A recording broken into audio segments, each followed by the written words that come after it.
15 শতাধিক হাফেজে কুরআনকে রাষ্ট্রীয় সম্মাননা দিল সিরিয়া।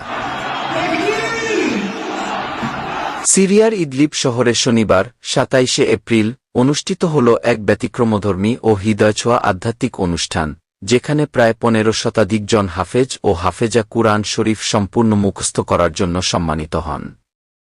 এটি ছিল সিরিয়ার ইতিহাসে সবচেয়ে বড় কুরআন হিফাজ সংবর্ধনা অনুষ্ঠান। এই অনুষ্ঠানটি আয়োজন করে দারুল ওহী শরীফ স্কুলগুলো, যা এক উৎসবমুখর পরিবেশে অনুষ্ঠিত হয় ইদলিব স্টেডিয়ামে।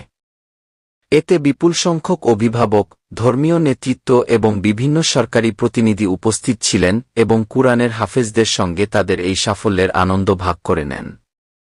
অনুষ্ঠানে ছিল কুরআন তেলাওয়াত, ইসলামী সঙ্গীত, নাশিদ এবং প্রেরণাদায়ক বক্তব্য, যেখানে হাফেজ ও হাফেজাদের উৎসাহিত করা হয় এবং কুরআনের বার্তা সমাজ গঠনে কতটা গুরুত্বপূর্ণ তা তুলে ধরা হয়।